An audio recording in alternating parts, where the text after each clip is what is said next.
ప్రభుత్వం ఏపీకి ఇటీవల 750 ఎలక్ట్రికల్ బస్సులను మంజూరు చేసింది. అందులో భాగంగా గుంటూరు 2 డిపోకు, మంగళగిరి డిపోకు 150 ఎలక్ట్రికల్ బస్సులను రానున్నాయి. ఈ బస్సులు ఏ ప్రాంతాల్లో అందుబాటులోకి వస్తున్నాయి, నిర్వహణ ఖర్చు, లాభాలపై Guntur RTC regional manager Ravikanth తో మా correspondent Venkatesh face to face. ఇటీవల కేంద్ర ప్రభుత్వం ఆంధ్రప్రదేశ్ రాష్ట్రానికి అలాట్ చేసినటువంటి ఎలక్ట్రికల్ బస్సుల్ని కొన్ని అమరావతి రీజియన్లో గుంటూరు పరిధిలో కూడా అలాట్ చేశారు. ఈ బస్సులు గుంటూరు రీజనల్కి ఎన్ని అలాట్ చేశారో, వీటి వల్ల కలిగే ప్రయోజనాలు ఏంటి, అసలు ఎంత మేరకు వీటిని ఉపయోగించుకోవచ్చు అన్న విషయం గురించి గుంటూరు రీజనల్ మేనేజర్ రవికాంత్ గారు మనతో ఉన్నారు. ఆయన అడిగి మరిన్ని వివరాలు అడిగి తెలుసుకుందాం. సార్ నమస్తే.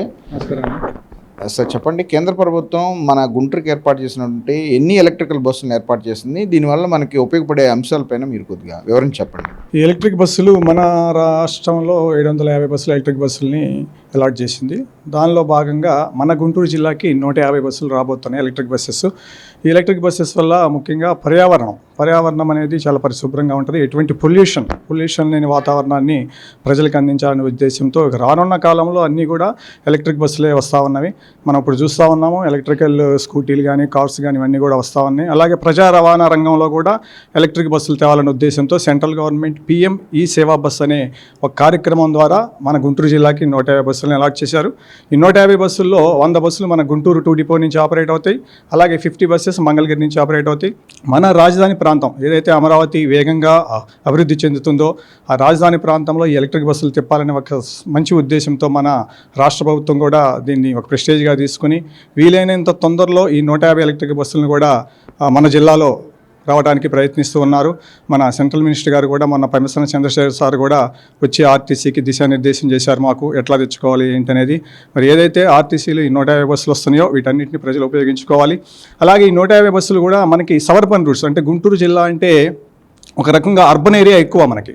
ఇది గుంటూరు జిల్లా ఇప్పుడున్న మనకి 5 డిపోలు, తెనాలి కానీ, మంగళగిరి, పొన్నూరు అండ్ గుంటూరు.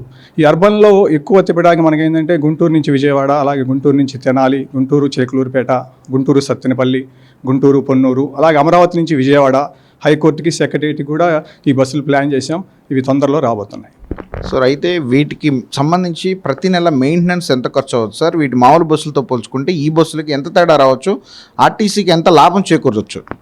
మనకి ఇప్పుడు డీజిల్ బస్సు మీద ఒక బస్సుకి డీజిల్ బస్సు 1 కిలోమీటర్ తిరిగితే మనకి సుమారుగా ఫ్యూయల్ ఖర్చు అంటే డీజిల్ మీద 20 రూపాయల వరకు ఖర్చు అవుతుంది 1 కిలోమీటర్కి. ఈ మనం ఎలక్ట్రిక్ బస్సులు తిప్పడం వల్ల 1 కిలోమీటర్కి సుమారుగా 6-7 రూపాయల వరకు ఖర్చు అవుతుంది. అలాగే మెయింటెనెన్స్ ఫ్రీ బస్సెస్ ఇవి, ఓన్లీ బ్యాటరీ ఉంటుంది అందులో. ఈ బ్యాటరీ సిస్టమ్ వల్ల ఏంటంటే మనకి మెయింటెనెన్స్ ఏదైతే మనకి డీజిల్ బస్సుల్లో ఉంటే దాంట్లో ఉన్న engine, gear box, front axle, rare axle, ఇక సెల్ఫ్ స్టార్టర్ చాలా యూనిట్స్ ఉంటాయి. వాటి యూనిట్స్ యొక్క రిపేర్స్ కానీ, మరమ్మతులు కానీ, ఆయిల్ చేంజెస్ కానీ ఇవన్నీ కూడా ఉండవు. మనకి maintenance free vehicles electric buses అనేది. సో అయితే అమరావతి రీజనల్ పరిధిలో అభివృద్ధికి ఎక్కువ బాటలు వేసేందుకు కేంద్ర ప్రభుత్వం, ఇటు రాష్ట్ర ప్రభుత్వం కూడా ఆర్టీసీ పట్ల ఎంతో శ్రద్ధ చూపుతుందని, ఆ కోవలోనే అమరావతి రీజనల్, క్యాపిటల్ రీజనల్లో కూడా ఎలక్ట్రికల్ బస్సులను తిప్పి ప్రజలకు మరిన్ని అభివృద్ధి పనులు అందించేందుకు కూడా, మరిన్ని సేవలు చేసేందుకు ఆర్టీసీ ఎంతో ముందుకు వెళ్తుందని చెప్పి రీజనల్ మేనేజర్ రవికాంత్ గారు చెప్తున్నారు. వీడియో జర్నలిస్ట్ కృష్ణతో వెంకటేష్, మెగా 9 టీవీ, గుంటూరు.